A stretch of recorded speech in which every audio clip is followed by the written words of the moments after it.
Hello दोस्तों, welcome to exam time. दोस्तों आज हम यहाँ पर एमपीपीएससी प्रारंभिक परीक्षा के सिलेबस को पूरी तरीके से डिकोड करेंगे, समझने का प्रयास करेंगे कि एमपीपीएससी में किस प्रकार के क्वेश्चन आते हैं, हमें कौन सी चीज़ें पढ़ना है, कौन सी चीज़ें यहाँ पर छोड़ना है। उसके बाद भी यदि आपके यहाँ पर कुछ डाउट रह जाते हैं तो कमेंट में आप पूछ सकते हो। उसके बाद में हम यहाँ पर कुछ बुक और रिसोर्सेज का भी बात कर लेंगे कि आपको कौन कौन सी बुक और रिसोर्सेज यहाँ पर यूज़ करना है।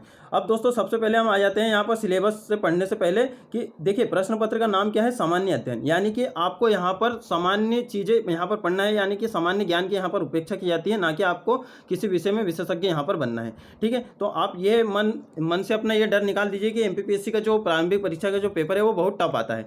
ठीक है, तो इतना भी टफ यहाँ पर नहीं आता है। देखिए कोई भी पेपर यहाँ पर बनाया जाता है तो इस माइंडसेट के आधार पर बनाया जाता है कि उसमें 40% जो पेपर है वो आपका क्या रहेगा दोस्तों, सिंपल रहेगा। उसके बाद में यहाँ पर 30% आपका जो पेपर रहेगा वो मॉडरेट रहेगा, और बाकी के जो 30% है वो पेपर आपका यहाँ पर टफ बनाया जाता है, जिसमें से 5 प्रश्न तो ऐसे दिए जाते हैं कि आपने कभी वहाँ पर उसे सुना ही ना हो। तो आपको वो 5 प्रश्न पे ध्यान नहीं देना है, इधर ध्यान देना है सिंपल प्रश्न और मॉडरेट प्रश्न। ठीक है, तो ये प्रश्न आप सही करके ले जाओगे तो बाकी में तो यहाँ पर देखिए कुछ कुछ वैज्ञानिक तुक्के टाइप की यहाँ पर ट्रिक भी होती है। अब वो तुक्का भी कौन लगा सकता है, जिसने उस टॉपिक को अच्छे से यहाँ पर पढ़ा है।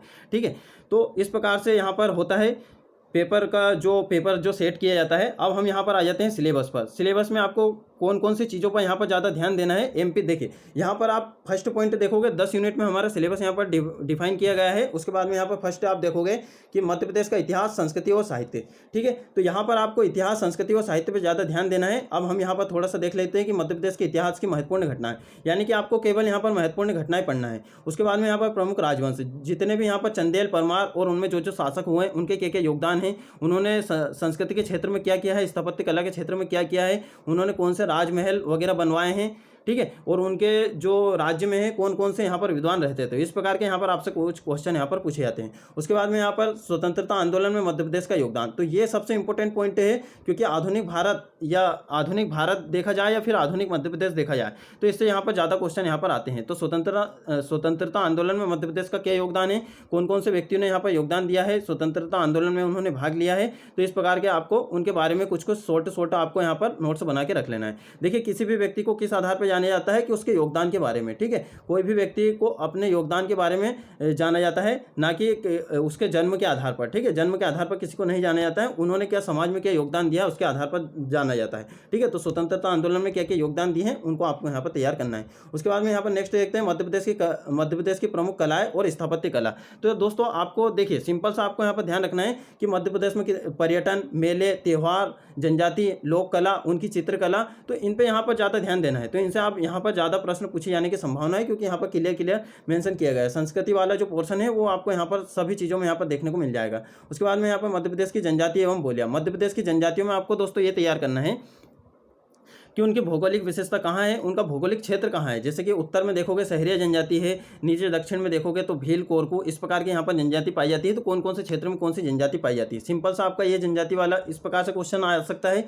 उसके बाद में आपसे इस प्रकार से पूछा जा सकता है कि जैसे कि लोहासुर, दूल्हा देव, ये जो देवता है इसकी पूजा कौन सी जनजाति करती है। उसके बाद में यहाँ पर उनमें कौन कौन सी विवाह की पद्धतियाँ प्रचलित है। तो इस प्रकार के यहाँ पर सामान्य प्रश्न पूछे जाते हैं। आपको ज़्यादा घबराने की आवश्यकता नहीं है। आपके पास जो भी फैक्ट वाली बुक हो, चाहे पुणेकर हो या फिर कोई भी इंस्टीट्यूट की आपके पास बुक हो, तो उससे आप सिंपल यहाँ पर तैयारी कर सकते हो।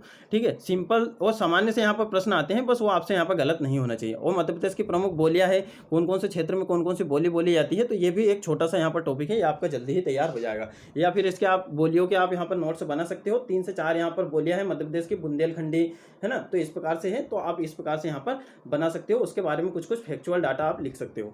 उसके बाद में यहाँ पर मध्य प्रदेश के प्रमुख त्यौहार, लोक संगीत, लोक कलाएं एवं लोक साहित्य, तो इसके बारे में ये जनजाति के संदर्भ में आपको तैयार करना है। उनमें कौन कौन से त्यौहार, लोक संगीत, लोक कलाएं यहाँ पर प्रचलित है। उसके बाद में आपके पास जो भी फैक्ट वाली बुक है, पुणेकर हो या फिर कोई सी भी हो, महावीर हो, तो उसमें जितना भी फैक्ट दिया है इनके बारे में आपको पूरा यहाँ पर पढ़ लेना है। उसके बाद में यहाँ पर मध्य प्रदेश के प्रमुख साहित्यकार एवं उनकी कृतियाँ, कौन कौन से साहित्यकार है, तो आपको 3 तरीके से यहाँ पर साहित्यकार को बांट लेना है कि मध्यकालीन भारत के कौन से हैं और आधुनिक में कौन से हैं। उसके बाद में यहाँ पर प्राचीन में कौन से हैं। ठीक है, तो प्राचीन में भी 2 से 3 है, जैसे कालिदास हैं और भी है, भवभूति है ना, तो उनकी कौन कौन सी कृतियाँ है, उनकी कौन कौन सी विशेषताएं हैं। जैसे कालिदास में आपको कृतियों के बारे में भी यहाँ पर थोड़ा सा तैयार करना है, जैसे विक्रम मौर्य सियम, अभिज्ञान शाकुंतलम, उसमें क्या क्या बताया गया है। ठीक है, उसके बाद में यहाँ पर बात करते हैं यहाँ पर धार्मिक एवं पर्यटन स्थल के बारे में आपको तैयार कर लेना है। अभी कौन कौन से, अभी जैसे कि लेटेस्ट यहाँ पर एमपी के जो यूनेस्को की विश्व विरासत सूची में यहाँ पर शामिल किए गए हैं, तो उन्हें भी आपको यहाँ पर ध्यान रखना है। प्रमुख जनजाति व्यक्ति में दोस्तों आपको ये याद करना है कि उनका जन्म कहाँ हुआ है, उन्होंने कौन सा आंदोलन लड़ा है, उनका उपनाम क्या है, उनकी समाधि कहाँ है। इस प्रकार के सामान्य से यहाँ पर प्रश्न आ सकते हैं। उसके बाद में दोस्तों हम बात कर लेते हैं भारत का इतिहास। देखिए भारत का इतिहास जो भी है, तो आपको यहाँ पर सबसे पहले बुक का रिसोर्सेज बता देते हैं। तो ये आपको घटना चक्र पूर्वावलोकन आपके पास होगी, तो उसमें आपको प्रत्येक ऑब्जेक्टिव के बाद में यहाँ पर व्याख्या दी जाती है, तो वो व्याख्या आपके लिए काफ़ी इंपॉर्टेंट हो जाती है, तो उन्हें आप अच्छे से पढ़ सकते हो। उसके बाद में आपको क्या करना है, मध्य प्रदेश के इतिहास के लिए दोस्तों आपको लुसेंट को भी अच्छे से यहाँ पर पढ़ लेना है। ठीक है, तो सिंपल सा आपको यही सब चीज़ें यहाँ पर दी हुई है। उसके बाद में यहाँ पर मध्य प्रदेश के भूगोल की बात करते हैं, तो मध्य प्रदेश के भूगोल में देखिए आपको यहाँ पर दिया है मध्य प्रदेश के वनोपज, वन्य जीव, नदियाँ, पर्वत और पर्वत श्रृंखलाएं। जो फर्स्ट वाली जो लाइन है दोस्तों, इससे ज़्यादा प्रश्न आते हैं हमेशा। आप एमपीपीएससी के जितने भी ओल्ड पेपर देखोगे, ऐसा कोई भी पेपर नहीं है जिसमें नदियों से प्रश्न ना आया हो, ऐसा कोई भी पेपर नहीं है जिसमें पर्वत या पठार से या फिर जितनी भी पर्वत श्रृंखलाएं इनसे प्रश्न ना आया हो, ऐसा कोई भी प्रश्न पत्र नहीं है जिसमें वन से यहाँ पर क्या है कि प्रश्न ना आए हो। तो इसमें राष्ट्रीय उद्यान, राष्ट्रीय अभ्यारण्य सब ये आ जाते हैं। उसके बाद में यहाँ पर मध्य प्रदेश का परिवहन आपको अच्छे से तैयार कर लेना है। क्यों? क्योंकि मध्य प्रदेश के अभी देखिए परिवहन में कुछ चेंज हुए हैं मध्य प्रदेश में। ये परिवहन में यहाँ पर हर साल कुछ ना कुछ चेंज होते रहते हैं। अभी मध्य प्रदेश का सबसे बड़ा राज्य मार्ग कौन सा है, छोटा कौन सा है, इस प्रकार के अभी यहाँ पर डाटा चेंज हो गए। और जैसे कि अभी भारत सरकार ने भी अभी इस प्रकार से जैसे उत्तर से दक्षिण गलियारा को यहाँ पर जोड़ा है, तो उन्होंने किस प्रकार से ओड और इवन नंबर टाइप से यहाँ पर बांट दिए हैं जितने भी राष्ट्रीय उद्यान वगैरह हैं, तो उनको आपको नेट पे एक बार सर्च करके यहाँ पर देख लेना है। उसके बाद में यहाँ पर कृषि के सिंचाई परियोजना, कृषि पशुपालन, ठीक है, अभी 20वीं पशु जनगणना रिपोर्ट आई है, उसमें मध्य प्रदेश के बारे में क्या क्या बताया है वो आपको यहाँ पर तैयार कर लेना है। कृषि आधारित तो ये वेरी सिंपल है, आपको किसी भी यहाँ पर बुक में मिल जाएगा। तो सामान्य से कोई भी आप फैक्ट वाली बुक यहाँ पर यूज़ कर सकते हो एमपीजीके के लिए। अब नेक्स्ट बात करते हैं भारत एवं विश्व का भूगोल। देखिए अब यहाँ पर आपको क्या तैयार करना है। अब यहाँ पर सबसे ज़्यादा जो ध्यान देना है भारत भूगोल पे आपको ध्यान देना है, इस पे ज़्यादा यहाँ पर प्रश्न आएंगे। जैसे कि अब यहाँ पर ये फर्स्ट वाली लाइन देखोगे, भौतिक भूगोल यानी भौतिक विशेषताएं और प्राकृतिक प्रदेश। तो प्राकृतिक प्रदेश भारत के कितने हैं, और उसके बाद में यहाँ पर जो भौतिक विशेषताएं हैं, तो ये आपको विश्व के संदर्भ में यहाँ पर तैयार करना है। बाकी यहाँ पर जितना भी डाटा दिया है दोस्तों, ये पूरा भारत भूगोल के बारे में दिया है, और बाकी के ये लास्ट के जो 3 पॉइंट दिए हैं, ये आपका विश्व भूगोल के बारे में यहाँ पर दिया है। यानी कि विश्व के महाद्वीप, देश, महासागर, नदियाँ, पर्वत, ठीक है। जैसे नदियाँ में अमेजन नदी, नील नदी, ये कहाँ बहती है, कहाँ है। पर्वत उसके बाद में है ना, पर्वत यूराल पर्वत कहाँ है, किसके बीच में है। लाल सागर कहाँ है, किसको अलग करता है, कौन कौन सा देश कहाँ है, उसकी राजधानी क्या है, वहाँ पर कौन सी मुद्रा चलती है। उसके बाद में विश्व के यहाँ पर महाद्वीप, कौन कौन से महाद्वीप है, कौन सा महाद्वीप सबसे बड़ा है, किसमें सबसे ज़्यादा जनसंख्या है। इस प्रकार से आपको सामान्य से यहाँ पर प्रश्न तैयार करने हैं। और विश्व के प्राकृतिक संसाधन के बारे में आपको तैयार करना है। जैसे कि अगर आपके पास घटना चक्र पूर्वावलोकन है, तो उसमें ये सारे यहाँ पर डाटा दिए हुए हैं, ठीक है। उसके बाद में यहाँ पर भारत भूगोल के बारे में आपको सिंपल सा लुसेंट से और घटना चक्र पूर्वावलोकन से यहाँ पर तैयार कर लेना है। और बाकी देखिए इन टॉपिक की अगर घटना चक्र पूर्वावलोकन किसी के पास नहीं है, तो हम क्या करेंगे, टेलीग्राम में कुछ इंपॉर्टेंट अलग अलग इंस्टीट्यूट की जो इंपॉर्टेंट फैक्ट वाइज जो PDF है, वो हम वहाँ पर प्रोवाइड करा देंगे आपको, ठीक है। तो ये वन खनिज वगैरह, तो यही सब यहाँ पर पढ़ना रहता है, ये आप यहाँ पर देख सकते हो, ठीक है। क्योंकि यहाँ पर वीडियो ज़्यादा लंबा हो जाएगा, बाकी हमने आपको विशेष चीज़ें पहले ही यहाँ पर बता दी है। उसके बाद में यहाँ पर राज्य की संवैधानिक व्यवस्था। अब देखिए इसमें क्या करना है, मध्य प्रदेश की संवैधानिक व्यवस्था। अब इसमें आपको राज्यपाल, मंत्रिमंडल, विधानसभा और उच्च न्यायालय, ठीक है। अब देखिए यहाँ पर सिंपल सा आपको यहाँ पर दे दिया, अभी राज्यपाल यहाँ पर दे दिया, अब यहाँ पर आपको मंत्रिमंडल दे दिया है। आपको राज्यपाल के जितने भी राज्यपाल हुए मध्य प्रदेश में, उनकी सबकी लिस्ट बनाना है और उनको क्रम से याद रखना है, क्योंकि इनका क्रम यहाँ पर हर बार पूछा जाता है। मंत्रिमंडल में भी आपको क्या करना है, जितने भी मुख्यमंत्री हैं उनके यहाँ पर लिस्ट बना के रखना है, ठीक है। उसके बाद में यहाँ पर विधानसभा अध्यक्ष के और उच्च न्यायालय के जितने भी व्यक्ति रहे हैं, जो अभी न्यायाधीश बने हैं, ठीक है, उसमें आपको कार्यकारी न्यायाधीश भी यहाँ पर अलग से तैयार करना है, ठीक है। इनमें कोई महिलाएं अगर बनी हैं तो उनका भी आपको तैयार करना है। इनको आपको क्रम से यहाँ पर याद होना चाहिए, क्योंकि ये क्रम से अभी बहुत सारे यहाँ पर क्वेश्चन पूछे जाते हैं एमपीपीएससी में। उसके बाद में मध्य प्रदेश में त्रिस्तरीय पंचायती राज और नगरीय व्यवस्था यहाँ पर तैयार करना है, ठीक है। क्योंकि मध्य प्रदेश जाना ही इसलिए जाता है क्योंकि यहाँ सबसे पहले यहाँ पर 73वें संविधान संशोधन के तहत यहाँ पर पंचायती राज की यहाँ पर स्थापना की गई थी मध्य प्रदेश में। तो ये आपको यहाँ पर अच्छे से यहाँ पर तैयार करना है, ठीक है। उसके बाद में यहाँ पर देखिए ये इसका थोड़ा सा यहाँ पर करंट बेस्ड क्वेश्चन आ सकते हैं, जैसे कि मध्य प्रदेश की जनांकी की जनगणना, ठीक है। तो ये तो आपको सिंपल है, ये हर बार इससे प्रश्न आते हैं, जनगणना को आपको छोड़ना ही नहीं है। उसके बाद में यहाँ पर मध्य प्रदेश का आर्थिक विकास, मध्य प्रदेश में उद्योग, ठीक है। तो इस प्रकार से यदि देखा जाए, वो देखिए यहाँ पर कल्याणकारी योजनाएं, तो जितनी भी अभी करंट में कुछ योजनाएं चली हैं वो आपको यहाँ पर तैयार कर लेना है। कोरोना काल में भी कुछ महत्वपूर्ण योजनाएं यहाँ पर चली हैं, तो उनके बारे में आपको यहाँ पर अच्छे से यहाँ पर तैयार कर लेना है। और जितना भी आपको जो आपके पुणेकर या महावीर जो भी आप फैक्ट वाली बुक पढ़ रहे हो एमपी की, तो उसमें आपको यहाँ पर सब मिल जाएगा। उसके बाद में यहाँ पर नेक्स्ट बात कर लेते हैं दोस्तों। देखिए अब यहाँ पर भारत का संविधान और शासन प्रणाली और अर्थव्यवस्था। अब देखिए इसमें आपको क्या करना है, देखिए भारत शासन अधिनियम 1919 और 1935। अब यहाँ पर 2 अधिनियम दिए हैं। बाकी आपको क्या करना है, जैसे कि संविधान की शुरुआत कहाँ से होती है ना, 1773 रेगुलेटिंग एक्ट, वहीं से आपको एक्ट तैयार करना है। ठीक है, वो भी आपसे यहाँ पर पूछे जा सकते हैं। संविधान सभा कौन, कितनी महिला यहाँ पर अध्यक्ष रही है, क्या रही है, या आपको यहाँ पर सिंपल से यहाँ पर तैयार करना है। उसके बाद में यहाँ पर देखिए संघीय कार्यपालिका, राष्ट्रपति और संसद। तो राष्ट्रपति का चुनाव कैसे होता है, कौन से अनुच्छेद के तहत होता है, कौन से अनुच्छेद के तहत कौन कौन सी शक्तियां प्राप्त होती है, अनुच्छेद, भाग और संशोधन, इन तीनों का बहुत ज़्यादा यहाँ पर महत्वपूर्ण स्थान है ये एमपीपीएससी की प्रारंभिक परीक्षा में। ठीक है, तो इनसे आपसे यहाँ पर क्वेश्चन पूछे जाते हैं। 1-2 अनुच्छेद से क्वेश्चन आते हैं हर बार, तो अनुच्छेद आपको यहाँ पर अच्छे से यहाँ पर बना के रख लेना। उनके कुछ भी आप शॉर्ट ट्रिक यहाँ पर बना सकते हो, उस प्रकार से आपको याद करना है। उसके बाद में नागरिकों के मौलिक अधिकार, कर्तव्य, राज्य के नीति निर्देशक सिद्धांत, इनसे सिंपल से प्रश्न आते हैं। और लुसेंट से आपका पूरा ये संविधान पॉलिटी आपका कंप्लीट यहाँ पर हो जाएगा। और देखिए संवैधानिक संशोधन, उसके बाद में सर्वोच्च न्यायालय एवं न्यायिक व्यवस्था, तो ये किस प्रकार की है ये आपको तैयार करना है। अब यहाँ पर ये जो 2 पॉइंट आपको दिख रहे हैं ये इकोनॉमी के हैं।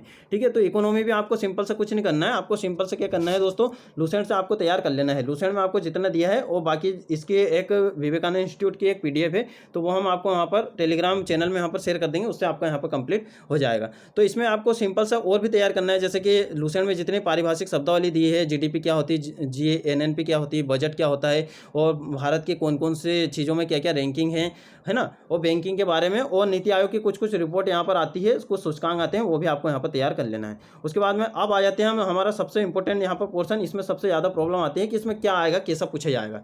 ठीक है, सिंपल सा देखिए फर्स्ट लाइन में आपको यहाँ पर पूरी फर्स्ट लाइन में आपको केमिस्ट्री, फिजिक्स और बायोलॉजी यहाँ पर पूरा दे दिया है, विज्ञान के मौलिक सिद्धांत। तो दोस्तों मौलिक सिद्धांत तो आपको तैयार करना ही है। सिंपल से आपको ये भी तैयार करना है कौन कौन सी खोज, आविष्कारक, कोशिका, बीमारी, मात्रक, है ना, इस प्रकार से भी आपको यहाँ पर तैयार कर लेना है। ठीक है, और देखिए मौलिक सिद्धांत, अब इसमें यहाँ पर इस प्रकार से आपको सामान्य से जो विज्ञान के सामान्य से प्रश्न आते हैं वो आपको अच्छे से तैयार करना है। अब देखिए यहाँ पर विज्ञान के लिए आप क्या क्या पढ़ सकते हो। विज्ञान के लिए आप घटनाचक्र पूर्वावलोकन पढ़ सकते हो, यदि वो आपके पास नहीं है तो आप रेलवे स्पीडी आती है, रेलवे स्पीडी से भी यहाँ पर तैयार कर सकते हो। ठीक है, अब देखिए प्रमुख वैज्ञानिक संस्थान एवं उनकी उपलब्धियां, उपग्रह अंतरिक्ष प्रौद्योगिकी। ठीक है, उपग्रह में भी इस प्रकार से कौन कौन सी कक्षा होती है उपग्रह की। ठीक है, उपग्रह के कौन कौन से प्रकार होते हैं, और अंतरिक्ष प्रौद्योगिकी में भी कुछ इसी प्रकार से सामान्य से प्रश्न आएंगे। तो ये अंतरिक्ष प्रौद्योगिकी वाला आपको यहाँ पर लुसेंट में भी दिया गया है। उसके बाद में यहाँ पर भारत के वैज्ञानिक संस्थान, तो ये आपको जैसे कि रेलवे स्पीडी है तो वहाँ पर भी आपको यहाँ पर दिया गया है। बाकी यहाँ पर निर्माण IAS की कुछ PDF वगैरह भी आई है, तो वो हम ग्रुप में शेयर कर देंगे। तो इस टॉपिक के लिए निर्माण IAS की यहाँ पर आप PDF पढ़ सकते हो, टेलीग्राम चैनल में हम यहाँ पर आपको दे देंगे। तो उस प्रकार से आपका ये तैयार हो जाएगा। अब देखिए सबसे ज़्यादा आपको फोकस करना है। देखिए यहाँ पर सबसे ज़्यादा फोकस कहाँ किया गया है, विज्ञान एवं पर्यावरण, यानी कि पर्यावरण को आपको एक विशेष तौर पर तैयार करना है। अब पर्यावरण के टॉपिक हम आपको बता देते हैं। देखिए इसमें कहाँ कहाँ पर्यावरण ऐड है, पर्यावरण और जैव विविधता, पारिस्थितिकी तंत्र, और ये प्रदूषण और प्राकृतिक आपदा, ये भी पर्यावरण के संबंध में यहाँ पर आती है। अब पर्यावरण में क्या क्या तैयार करना है, जैसे कि ग्लोबल वार्मिंग के बारे में आपको तैयार करना है। उसके बाद में पारिस्थितिकी सम्मेलन, जितने भी स्कोट सम्मेलन हुए हैं, कौन कौन से सम्मेलन किससे संबंधित हुए हैं।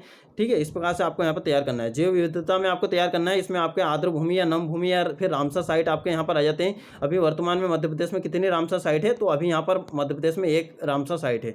ठीक है, इस प्रकार से आपको तैयार करना है, भारत में कितनी है, और उसके बाद में यहाँ पर जैव विविधता में कोई कितने भारत में हॉटस्पॉट है, विश्व में कितने, इस प्रकार से आपको तैयार करना है। पारिस्थितिकी तंत्र में भी खाद्य श्रृंखला, खाद्य जाल, इस प्रकार से आपको पढ़ना है।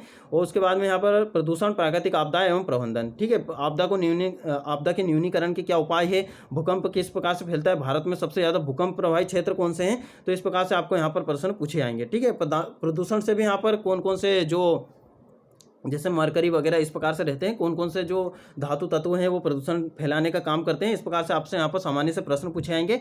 तो देखिए इन जो टॉपिक है इनकी PDF हम यहाँ पर एग्जाम गुरुजी के भी कुछ नोट्स है जो PDF फॉर्म में अवेलेबल है, तो वो भी हम आपको ग्रुप में प्रोवाइड करा देंगे। अलग अलग इंस्टीट्यूट की और भी कोई इंपॉर्टेंट PDF आती है तो वो हम आपको यहाँ पर दे देंगे, इससे आपका यहाँ पर कंप्लीट हो जाएगा। उसके बाद में यहाँ पर पोषण, आहार एवं पोषक तत्व, मानव शरीर संरचना। ठीक है, तो ये आप कहाँ से, और ये स्वास्थ्य नीति और स्वास्थ्य कार्यक्रम, तो स्वास्थ्य नीति, स्वास्थ्य कार्यक्रम में जितनी भी अभी वर्तमान में जो योजनाएं चल रही है वो आपको तैयार कर लेना है। अब ये दोनों जो टॉपिक है ये आपको यहाँ पर बायोलॉजी में ही आप पढ़ लोगे। ठीक है, पोषण, आहार एवं पोषक तत्व, मानव शरीर संरचना।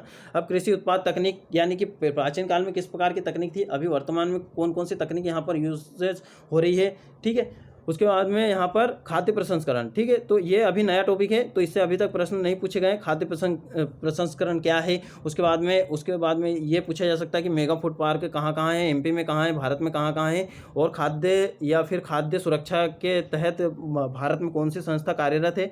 मध्य प्रदेश भारतीय खाद्य निगम, ठीक है, और मध्य प्रदेश में कौन सी है। तो इस प्रकार से यहाँ पर आपसे पूछा जा सकता है। उसके बाद में अब आ जाते हैं हम नेक्स्ट पॉइंट पे। देखिए यहाँ पर आप देखिए, यहाँ पर आपको विशेष ध्यान देना है कि करंट अफेयर में क्या पूछना है और कहाँ से आपको तैयारी करना है। तो देखिए अंतर्राष्ट्रीय और राष्ट्रीय घटनाक्रम या फिर इनके समसामयिक घटनाएं। अब यहाँ पर सिलेबस में दिया है महत्वपूर्ण व्यक्ति और स्थान, उसके बाद में महत्वपूर्ण घटनाएं, ठीक है। तो ये दोनों पॉइंट आपके करंट अफेयर से संबंधित है। नेक्स्ट वाला पॉइंट आपका किससे, खेलकूद से संबंधित है। पहले हम करंट अफेयर की बात करते हैं। करंट अफेयर में सिंपल सा आपको ध्यान रखना है, चर्चित मुद्दे, चर्चित व्यक्ति, इनसे सामान्य से प्रश्न आएंगे जो भी अखबार में रहे हैं या फिर जो भी चर्चा में रहे हैं, ठीक है। तो इस प्रकार से प्रश्न नहीं पूछा जाएगा कि उसका आपको आभासी ना हो, यानी कि आपने कहीं भी थोड़ा बहुत सुना हो। तो इस प्रकार से यहाँ पर आपसे इसी प्रकार से यहाँ पर प्रश्न पूछे जाएंगे। कुछ विदेशी दौरे, तो अभी कोरोना काल में तो कोई ज़्यादा दौरे नहीं हुए हैं। कौन सी वैक्सीन हमने बाहर से मंगाई है, कौन सी वैक्सीन हमने बाहर भेजी है, इस प्रकार से क्वेश्चन पूछ सकते हैं। और जो कोरोना काल है या फिर अभी पिछले 1.5 साल में कौन कौन सी योजनाएं चली हैं, तो इनसे आपका क्वेश्चन आ सकता है। कौन कौन से महत्वपूर्ण व्यक्तियों का निधन हो गया है, कौन कौन से महत्वपूर्ण व्यक्तियों की नियुक्ति की गई है, ठीक है। तो आपको सिंपल से यहाँ पर करंट अफेयर के लिए कुछ नहीं पढ़ना है। जो घटना चक्र आती है दोस्तों, घटना चक्र मैगजीन, उसमें आपको पूरा यहाँ पर करंट अफेयर दे दिया जाता है। तो देखिए आप जनवरी वाली लोगे तो उसमें 2020 का पूरा करंट अफेयर दिया है। फरवरी वाली, जनवरी, फरवरी, मार्च और अप्रैल तक की, तो अप्रैल तक की यदि आपके पास है घटना चक्र पूर्वालोकन नहीं दोस्तों, घटना चक्र मैगजीन, ठीक है। एक मैगजीन आती है 30 रुपये की, तो उससे आपको पूरा यहाँ पर करंट अफेयर कंप्लीट हो जाएगा। उसके बाद में भी आप यहाँ पर करंट अफेयर की एक रेलवे स्पीडी आती है, उससे आप यहाँ पर कंप्लीट कर सकते हो। उसमें यही सब चीज़ें यहाँ पर दी होती है, ठीक है। उसके बाद में यहाँ पर बात करते हैं भारत एवं मध्य प्रदेश की प्रमुख खेल संस्थाएं, खेल प्रतियोगिता और पुरस्कार। तो अब ये 3 चीज़ें तो आपको यहाँ पर तैयार करना ही है। खेल संस्थाएं भारत में कौन कौन सी है, उनकी स्थापना कब हुई, उनके वर्तमान अध्यक्ष कौन है। ये आपको तीनों चीज़ का आपको नोट्स बना के रख लेना है कि भारत में कौन कौन सी खेल संस्थाएं हैं, उनकी स्थापना कब हुई है, और वो किस खेल से संबंधित है, और उसके वर्तमान अध्यक्ष कौन है। उसी प्रकार से आपको मध्य प्रदेश में भी तैयार कर लेना है। खेल प्रतियोगिताएं भारत में कौन कौन सी होती है, ये आपको तैयार करना है। और यहाँ पर मध्य प्रदेश में कौन कौन सी खेल प्रतियोगिताएं आयोजित की जाती है। पुरस्कार आपको याद करना है, भारत में कौन कौन से पुरस्कार है, उनका सन क्या है, सबसे पहले किसे दिया गया था, और अभी वर्तमान में किसे दिया गया है। और इसी प्रकार से आपको मध्य प्रदेश में भी तैयार कर लेना है। अब दोस्तों यहाँ पर बात करते हैं सूचना एवं संचार प्रौद्योगिकी, ठीक है। तो इसमें देखिए इलेक्ट्रॉनिक सूचना एवं संचार प्रौद्योगिकी, रोबोटिक्स और जितने भी आपको यहाँ पर टॉपिक दिए हैं, या आपको निर्माण आईएएस की बुक में यहाँ पर मिल जाएंगे। एक निर्माण आईएएस की बुक आती है, उसमें आपको यहाँ पर सब मिल जाएंगे ये टॉपिक, ठीक है। और इसके अलावा भी देखिए, जैसे कि यहाँ पर तो इतने से ही यहाँ पर टॉपिक दिए हैं, इसके अलावा भी आपको कुछ कुछ एक्स्ट्रा पॉइंट यहाँ पर तैयार कर लेना है। जैसे कि जितने भी सर्च इंजन है उनकी सबकी एक लिस्ट बना लेना है, कौन कौन से सर्च इंजन है, उसके बाद में कौन कौन से वेब ब्राउजर है, कौन कौन से वायरस है, कौन कौन से हार्डवेयर है, कौन कौन से सॉफ्टवेयर है। तो इस प्रकार से आपको यहाँ पर सिंपल से थोड़ा सा ये भी आपको यहाँ पर यूज़ कर लेना चाहिए, है ना। उसके बाद में यहाँ पर बात करते हैं दोस्तों राष्ट्रीय एवं प्रादेशिक संवैधानिक सांविधिक संस्थाएं। सिंपल सा आपको यहाँ पर ये ध्यान रखना है कि इन जितने भी आपको यहाँ पर 12 से 13 या 15 आयोग यहाँ पर दिए हैं, इन आयोग में आपको क्या तैयार करना है, जो जितने भी अभी लेटेस्ट चेंजेस हुए हैं उन पर ज़्यादा ध्यान देना है। यानी कि जो जो अभी संशोधन हुए हैं, जो जो अध्यक्ष अभी नियुक्त हुए हैं, वो आपको यहाँ पर तैयार करना है, ठीक है। और देखिए एक डाउट आपको यहाँ पर क्लियर कर देते हैं, जैसे करंट अफेयर कहाँ तक का तैयार करना है। तो करंट अफेयर दोस्तों आप जनवरी 2020 से लेकर तो अभी तक का आप तैयार कर सकते हो। यानी कि अभी कब तक तैयार करना है दोस्तों, आप यहाँ पर अभी अप्रैल तक का यहाँ पर तैयार कर सकते हो, अप्रैल 2021 तक का, ठीक है। इतना ही आपसे यहाँ पर करंट अफेयर पूछा जाएगा। इसके बाद में अगर यदि पूछा जाता है तो फिर पूछने दो, ठीक है। आप इतना तो तैयार करके रख ही लीजिए। देखिए यहाँ पर लेटेस्ट डाटा आपको यहाँ पर तैयार करना है, अध्यक्ष संशोधन वाला। और इनसे जितने भी आयोग है दोस्तों, यहाँ पर सारे सामान्य प्रश्न पूछे जाएंगे, क्योंकि अभी ये फर्स्ट टाइम यहाँ पर ऐड हुए हैं, तो इनसे इतने ज़्यादा टफ यहाँ पर पूछे नहीं जा सकते। क्योंकि इतने सारे 15 आयोग, और 15 आयोग के बीच में भी अगर इनको डिफाइन करें मध्य प्रदेश के और राष्ट्रीय स्तर के, राज्य स्तर के, तो हमारे कम से कम यहाँ पर 28 आयोग हो जाते हैं। तो इतने आयोग का यहाँ पर डाटा याद रखना किसी भी सामान्य मनुष्य के लिए उपेक्षित यहाँ पर नहीं है। तो आपको यहाँ पर इनके सिंपल प्रश्न तैयार करना है। अब उसमें क्या, जितने भी आयोग सभी में गठन, नियुक्ति, संरचना, अध्यक्ष, सदस्य, इनके कुछ प्रावधान, और इनके पहले अध्यक्ष कौन थे, वर्तमान अध्यक्ष कौन है।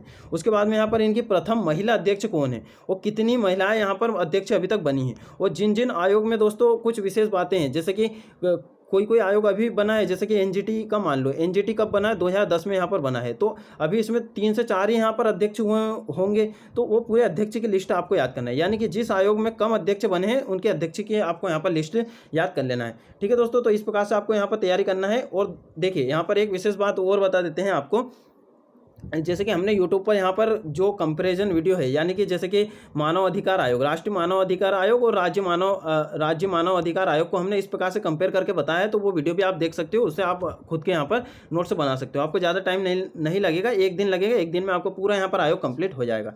ठीक है, तो हमने यहाँ पर ये सारी बातें यहाँ पर कर दी है, किस प्रकार से आपको तैयारी करना है। सिंपल सा आपको ध्यान रखना है दोस्तों कि अब टाइम वेस्ट करने के लिए भी टाइम नहीं है, यानी कि आपके पास अब 49 डे बचे हैं, तो इसमें आपको अच्छे से यहाँ पर तैयारी करना है। और दोस्तों यहाँ पर देखिए, जैसे कि यहाँ पर कुछ इंपॉर्टेंट बात बताते हैं, जैसे कि एमपीपीएससी प्रीलिम्स के लिए क्या चीज़ें आपको ध्यान रखना है। देखिए, सबसे पहले आपको यहाँ पर क्या ध्यान रखना है, फैक्ट। ठीक है, फैक्ट के बाद में आपको क्या ध्यान रखना है दोस्तों, रिवीजन। ठीक है, तो यहाँ पर रिवीजन लिखने में थोड़ा यहाँ पर प्रॉब्लम आ रही है। उसके बाद में यहाँ पर टेस्ट।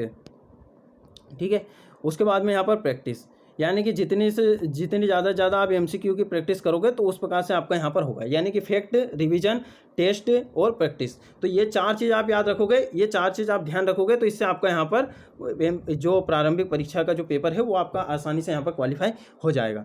तो हमने यहाँ पर पूरा आपको सिलेबस डिफाइन कर दिया है। सामान्य से प्रश्न आएंगे, ज़्यादा घबराने की यहाँ पर आवश्यकता नहीं है, और सामान्य से ही आपको यहाँ पर तैयारी करना है। और बाकी कल का वीडियो आप देख लीजिए, तो उसमें हमने यहाँ पर जो ईजी सब्जेक्ट है और टफ सब्जेक्ट है उनको यहाँ पर कंपेयर करके यहाँ पर बताया था। अब दोस्तों आ जाते हैं सी सेट पर। अब सी सेट का किस प्रकार से तैयारी करें। देखिए, सी सेट में आपको कुछ नहीं करना है। सी सेट में आपको सिंपल से पुराने 5 वर्षों के प्रश्न पत्र यहाँ पर लगा लेना है, उनको अच्छे से यहाँ पर सोल्व कर लेना है। जिसका मैथ से बैकग्राउंड है, और आपको जैसे कि रीजनिंग तो सभी से बनी जाती होगी, तो रीजनिंग को आपको थोड़ा सा यहाँ पर देख लेना है, तो आपके यहाँ पर सारे प्रश्न बन जाएंगे। आप ज़्यादा से ज़्यादा यहाँ पर कितने 40 क्वेश्चन यहाँ पर राइट निकाल दोगे, तो आपका यहाँ पर आराम से यहाँ पर ये क्लियर हो जाएगा। बाकी आपको अटेम्प्ट पूरे करना है, इसमें माइनस मार्किंग नहीं होती, ये आपको ध्यान रखना है।